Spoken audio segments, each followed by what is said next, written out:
খবর শুনছেন আজকের সংবাদ ইউটিউব চ্যানেল থেকে। জানাবো আজকের বাছাই করা 10টি গুরুত্বপূর্ণ তাজা খবর।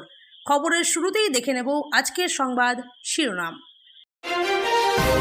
সেনারা কখনো ভয় পায় না, ফের কাজে ফিরে যাব, ঘরে ফিরেই গর্জে উঠলেন বাংলার বীর জওয়ান। 26-এর ভোটের দামামা বাজিয়ে মোদির পরই বঙ্গ সফরে অমিত শাহ, কলকাতায় একাধিক বৈঠক। কেরলে 182, মহারাষ্ট্রে 56, বাংলাতেও ঢুকেছে করোনায়। কোন রাজ্যে এখন কতজন আক্রান্ত? এভাবে আমি কাজ করতে পারবো না, বাংলাদেশে অশান্তি চলছেই, পদত্যাগ করছেন ইউনূস। কোনো সভ্য দেশের সেনাবাহিনী রাজনীতি করে না, ইউনূসের সঙ্গে আরও তীব্র সেনাপ্রধানের দ্বন্দ্ব। 5 থেকে 10 টাকার চিপসের জন্য খুদেকে চোর ভেবে বেধড়ক মার সিভিক পুলিশের। চুরি করিনি, মাকে চিঠি লিখে আত্মঘাতী স্কুল ছাত্র। এসএসসির নতুন নিয়োগ প্রক্রিয়ায় বসতে পারবে অযোগ্যরা, অবশেষে বড় নির্দেশ সুপ্রিম কোর্টের।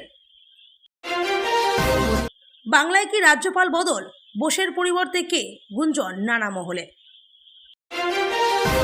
তৃণমূল সাংসদের কোন রুচি? এক মন্তব্যেই মমতাকে গাড্ডায় ফেলে দিলেন কল্যাণ। বিস্তারিত খবর শোনানোর পূর্বেই আপনাদের কাছে করব একটি ছোট্ট অনুরোধ। আমাদের চ্যানেলে নতুন হয়ে থাকলে চ্যানেলটি সাবস্ক্রাইব করবেন। আসছি বিস্তারিত খবরে। ঘরে ফিরেছে ঘরের ছেলে, সকাল থেকেই খুশির হাওয়া বাড়িতে। আলো দিয়ে সাজানো হয়েছে গোটা বাড়ি, রান্না হচ্ছে পূর্ণমের প্রিয় লুচি তরকারি, এসেছে প্রিয় দই মিষ্টি, বাড়ি ভর্তি আত্মীয় পরিজনে। ঘর সাজিয়ে স্বামীর প্রতীক্ষায় প্রহর গুনছিলেন স্ত্রী। অবশেষে শুক্রবার বিকালে হাওড়া স্টেশনে নামলেন বিএসএফ জওয়ান পূর্ণম সাউ। 26-এর বিধানসভা ভোটের বাকি বছর খানেক, তার মধ্যেই প্রস্তুতির তোড়জোড় শুরু করেছে সমস্ত রাজনৈতিক দল। 21-এর ফলাফল থেকে শিক্ষা নিয়ে 26 নিয়ে বোধহয় বেশি সতর্ক বিজেপি। আরও ভালো ফল করতে আগে থেকে প্রস্তুতি নিচ্ছে গেরুয়া শিবির। আগামী 29শে মে আলিপুরদুয়ারে জনসভা ও প্রশাসনিক বৈঠক করবেন প্রধানমন্ত্রী নরেন্দ্র মোদী। এর দুদিন পর 31শে মে রাতে কলকাতায় পা রাখতে পারেন কেন্দ্রীয় স্বরাষ্ট্রমন্ত্রী অমিত শাহ। দলীয় সূত্রে জল্পনা, আগামী 1 জুন দিনভর তিনি একাধিক বৈঠকে ব্যস্ত থাকবেন।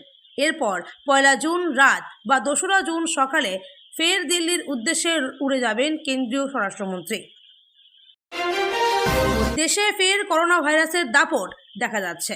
বাংলা সহ দেশের মোট 10টি রাজ্য ও একটি কেন্দ্রশাসিত অঞ্চলে কোভিড-19 হানা দিয়েছে।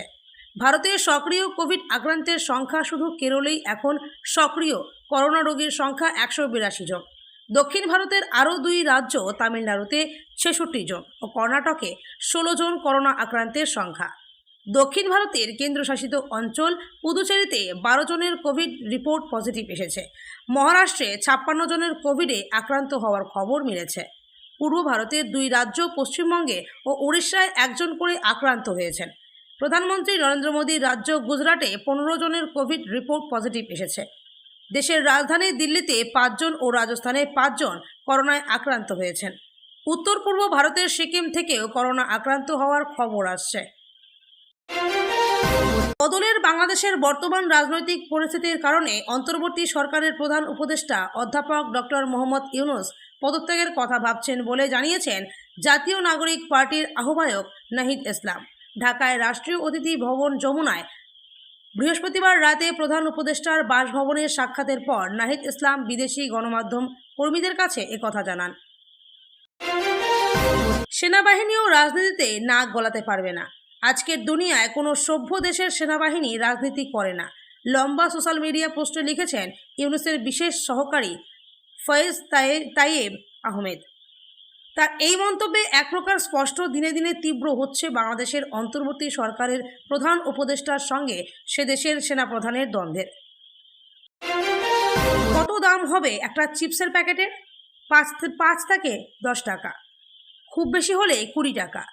সেই চিপসের প্যাকেটের জন্য এক নাবালককে মারধর আর উঠবোস করাতে পিছপা হলো না দোকানদার। শুধু দোকানদার নন, শুভঙ্কর পেশায় সিভিক ভলেন্টিয়ারও। ফলে পুলিশগিরি করতে হাত পা কাঁপেনি। অভিযোগ উঠছে ওই সিভিক নাকি বাইকে তাড়া করা নাবালককে ধরে রাস্তার মধ্যে, বাজারের মধ্যে তাকে উঠবোস করতে বাধ্য করা হয়, মারধর করা হয়। পরে মায়ের কাছেও বকা খায় সে। আর তারপরেই বাড়ি ফিরে বিষ খায় অপমানে লজ্জায়। উদ্ধার হয়েছে তার লেখা একটি ছোট্ট নোট, মা আমি চুরি করিনি। দুর্নীতির কারণে 2016 সালের এসএসসির সম্পূর্ণ প্যানেল বাতিলের নির্দেশ দিয়েছিল সুপ্রিম কোর্ট, যার জেরে এক ধাক্কায় চাকরি হারান 25,752 জন শিক্ষক ও শিক্ষাকর্মী। এরপর টানাপোড়েন শেষে অযোগ্য কিংবা দাগি হিসেবে চিহ্নিত নন এমন শিক্ষকদের 31শে ডিসেম্বর অবধি স্কুলে যাওয়ার অনুমতি দেয় আদালত। বাংলায় কি রাজ্যপাল বদল?